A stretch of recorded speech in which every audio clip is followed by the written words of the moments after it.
Today, I will summarize a book called The Power of Your Subconscious Mind by Joseph Murphy. I've prepared 6 life-changing and practical takeaways for you. I especially recommend watching the second takeaway, where I will explain the mistakes you do that are not allowing you to attract success and money to your life.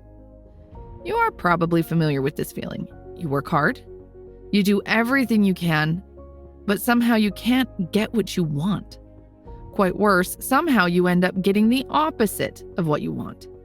But on the other hand, there are some people who don't seem to be even trying, but they get all the money and success.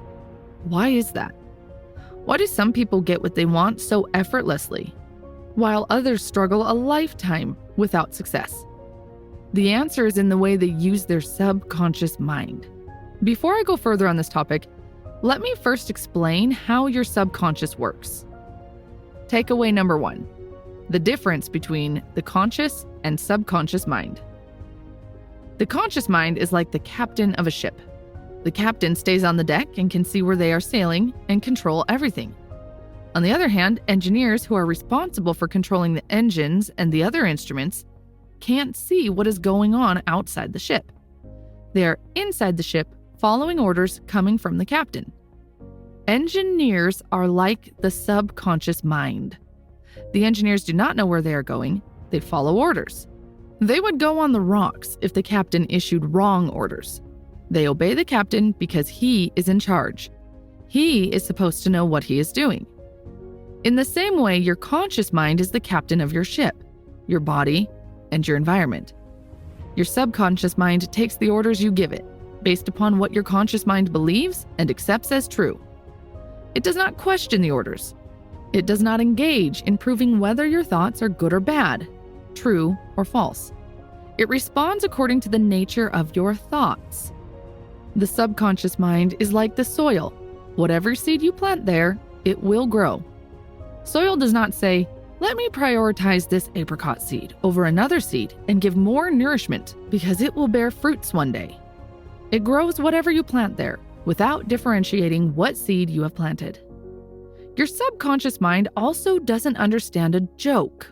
It takes you at your word. Under hypnosis, if a practiced hypnotist holds a cup of water under your nose and tells you that it is a cup full of pepper, you will start sneezing. Or if a hypnotist tells you that you are a cat or dog, you will start behaving like a cat or dog. Your subconscious mind does not have the ability to argue or dispute. If you give it wrong information, it will accept it as true.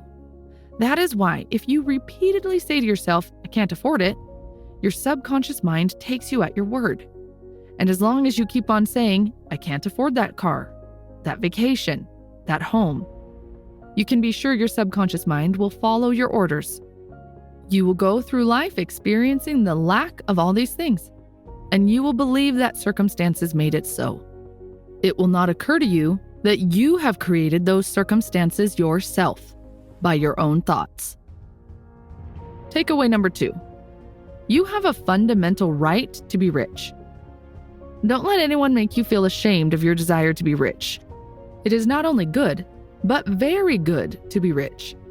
When your blood is circulating freely in your body, you are healthy. When money is circulating freely in your life, you are economically healthy. There is nothing wrong with being economically healthy. There is no virtue in poverty. It is an illness, like any other mental illness. If you were physically ill, you would realize there was something wrong with you. You would seek help and try to cure the condition at once. In the same way, if you do not have enough money constantly circulating in your life, there's something radically wrong with you. But have you ever thought about what is wrong with you and why you can't get what you want? For many people, there are 3 key reasons. You can also call them emotions that are holding them back from success. Reason number 1, envy.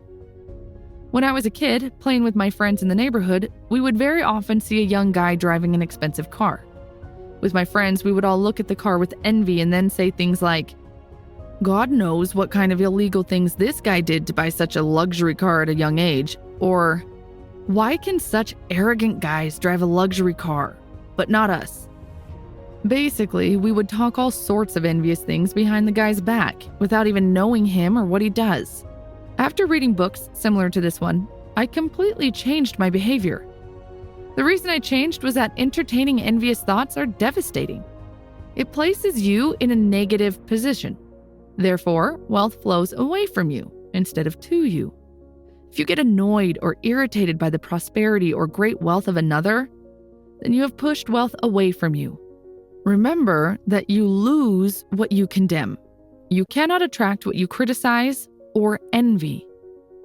Would you stay with a girlfriend or boyfriend who constantly criticizes you? Of course not. And neither will wealth. Wealth is like a sexy blonde girl sitting alone on the bar, waiting for the gentleman to compliment her beauty and buy a drink.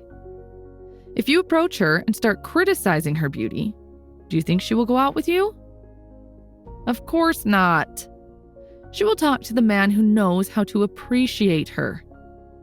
If you have thought envious things about anyone's wealth, stop doing it for your own benefit. The thought you have about the other person is your thought because you are thinking it. Therefore, you actually create in your own experience what you think and feel about the other person. The suggestion you give to another, you give to yourself as well, because your mind is the source that created those thoughts. Your subconscious mind records it and plays it back to you. These days, when I see a young guy driving a nice car, I truly feel happy for him. I feel happy that he is blessed to drive such a nice car. In my mind, I wish him the best and thank him for motivating me and showing me what is possible.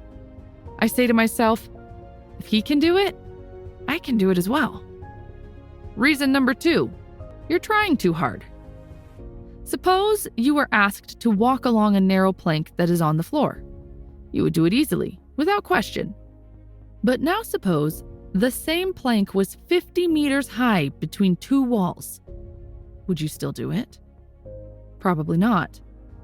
Your desire to walk the length of the plank would come into conflict with your imagination. You would imagine falling down. You might very much want to walk across the plank, but your fear of falling would keep you from being able to do it. The more effort you put into conquering your imagination, the greater strength is given to the idea of falling.